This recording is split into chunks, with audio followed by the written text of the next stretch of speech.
Hello and welcome to day 22 of 101 Facebook Lives featuring my husband's handmade earrings that he made during the pandemic, and I absolutely love them, so I hope he makes more. Today, I want to talk about this book that my friend read, and it's called Safe People, and she was talking to me about it earlier. And so she mentioned in this book that they were talking about three things that makes people unsafe.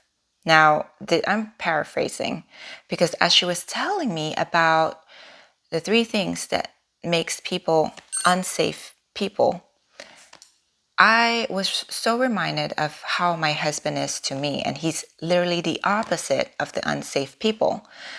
But being safe is something that I never had to think about. So I wanted to share with you what safe people are based on the book, which I just heard from my friend today. I thought it was interesting. So number one, they're non-critical.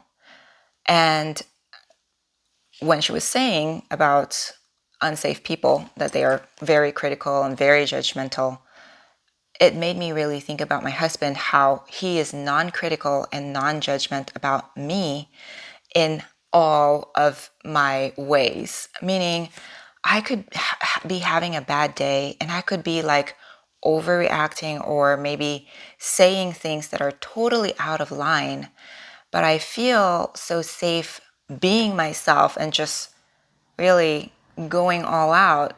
And he just listens to me and never takes me out of context.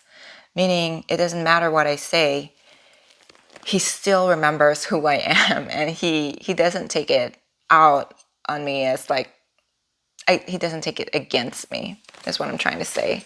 So I appreciate that deeper today about him, because there are just things that I'm used to about my husband that I don't think about. But today I realized that, oh my gosh, he never criticizes me or judges me, no matter what I say. The second one is that they don't keep their word. So a person who is unsafe is they're not dependable and they don't keep their word. They say they're going to be there, but they don't. And of course, my husband, he keeps his word. I can trust him. I can depend on him. And not only I can depend on him, but pretty much everybody. I mean, our neighbors, family. He picks up his phone. It doesn't matter who it is, just in case it's someone in need. So that's very safe, right? And then the third one is abandonment. So an unsafe person will abandon you, but a safe person, of course, will never leave you. And there's one story about my husband that I really love that my mother-in-law told me a long time ago. It's that when Bo was a little boy, he loved playing baseball and he's really good at it. But my mother-in-law, she's a single mom of 3 children and she had to work 3 jobs. So there's no way that she could make it to all his games. And one day, Bo came home from a game and he was very upset. As in, my mother-in-law said that he was mad. And he was really mad. And he slams the door and he says that when I grow up, I'm never going to get a divorce. And so that really touched my heart because it just made sense to me when she told me that story, how Bo is so committed in our marriage to where in the past, when we were early on in our marriage, we had arguments and things we don't see eye to eye. And for me, I have very low tolerance of things that I put up with at that time. And those things crossed my mind. It's like, maybe this is not going to work. But for Bo, it's not an option for him. And he chooses to work on things. And there's not a single abandoning bone in him. He was a single dad when I met him.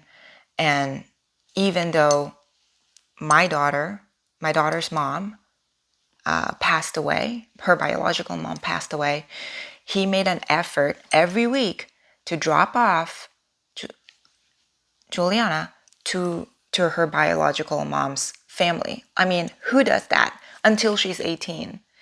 And so now she has a relationship with her other side of the family, even though they never ask for her. They never like ask for her to be dropped off, or they never called. Bo just did that so that she would feel connected to that side of the family. And that played a huge part in her life right now, how she is as a young lady.